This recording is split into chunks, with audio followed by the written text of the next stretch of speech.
Assalamualaikum warahmatullahi wabarakatuh. Sampai bertemu kembali pada mata kuliah penataan ruang dan analisis wilayah. Pada sesi kali ini kita akan membahas tentang definisi dan konsep dari ruang. Ruang memiliki banyak arti, ruang memiliki banyak konsep, tetapi pada mata kuliah ini kita akan melihatnya dari perspektif ilmu lingkungan. Kita sering menggunakan kata ruang, baik itu di dalam seharian maupun di dalam konteks keilmuan. Nah, apa beda antara ruang dan ekosistem? Apakah ruang ini dapat juga diartikan sebagai wadah? Apakah ruang juga sama pengertiannya dengan wilayah? Apakah ruang sama pengertiannya dengan kawasan? Nah, di sini kita akan membahas tentang apa konsep dari ruang dan kapan kita menggunakan wilayah sebagai definisi batasan ruang dan kawasan yang kita gunakan di dalam pengertian konteks ruang. Juga bagaimana kaitannya dengan ekosistem.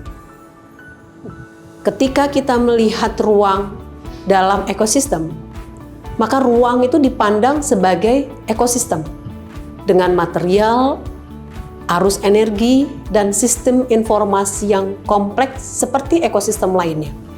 Karenanya kita sering mendengar ruang pesisir itu sama dengan menunjukkan bahwa terjadi ekosistem pesisir. Kita sering mendengar ruang perkotaan, dan itu juga sama dan bisa menunjukkan ekosistem dari perkotaan. Karena material, arus energi, dan sistem informasi yang ada di dalam ruang tersebut. Selain dari itu, di dalam ruang juga ada hidrologi, ada energi, ada morfologi, dan ada iklim. Kalau kita lihat pada pengertian yang lain, kawasan itu juga adalah ruang. Tetapi ruang yang memiliki fungsi guna lahan yang sama, maka itu akan disebut sebagai sebuah kawasan. Karena itu kita sering mendengar istilah dengan kawasan permukiman, kawasan perkantoran, kawasan perdagangan. Karena pada area itu, pada ruang itu adalah fungsi-fungsi guna lahan yang sama. Dan kita juga sering mendengar kata wilayah. Apa yang dimaksud dengan wilayah? Wilayah itu adalah ruang yang terdiri atas karakteristik fisik, juga ada karakteristik human impact, ya, dampak dari kegiatan manusia, dan ciri khas yang paling penting adalah adanya interaksi manusia dengan lingkungan. Wilayah sering juga dibagi menjadi batasan lingkungan, ekosistem, dan juga dipandang sebagai batasan administrasi. Kalau kita menyebutnya sebagai Provinsi Jakarta, maka pada saat itu kita sedang membahas ruang wilayah dengan batasan administrasi pemerintahan.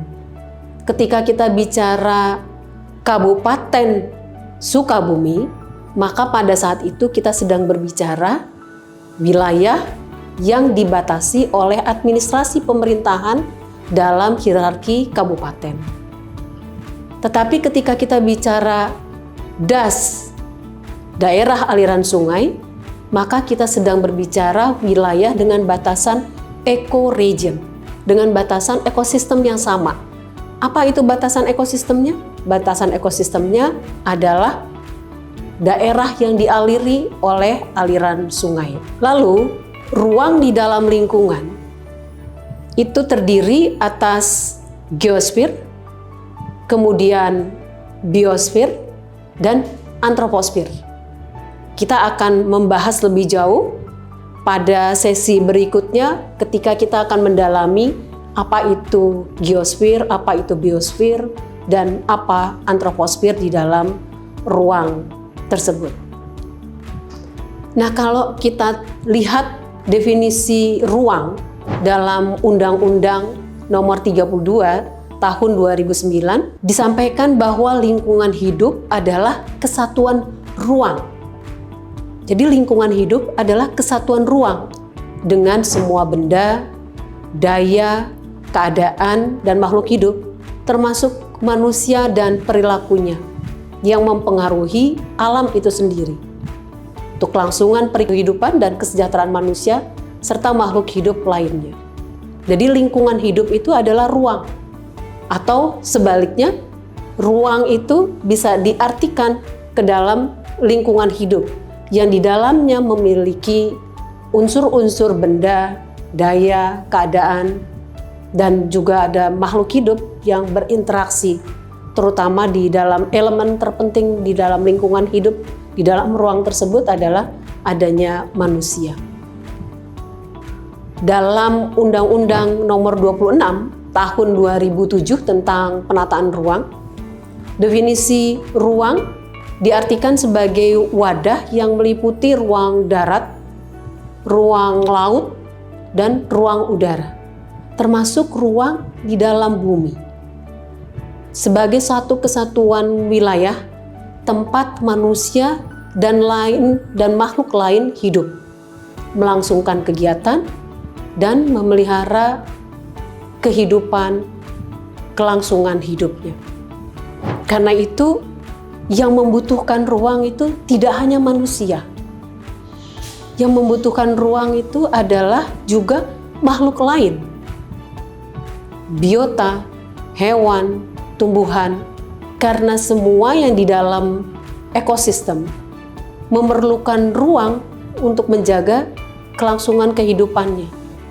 Maka ketika kita memahami ruang, dia tidak hanya ruang yang ditujukan kepada manusia, tetapi juga makhluk lain memerlukan ruang. Karena itu, pada saat kita memandang ruang sebagai bagian yang terintegrasi untuk semua makhluk hidup yang ada, yang melangsungkan kehidupannya dan aktivitasnya, maka kita akan melihatnya sebagai bagian dari keberlanjutan dan bagian dari memelihara interaksi di dalam ekosistem yang utuh. Terima kasih, dan kita akan melihat pada seri berikutnya tentang bagaimana ruang diartikan di dalam lingkungan dan di dalam ekosistem. Assalamualaikum warahmatullahi wabarakatuh.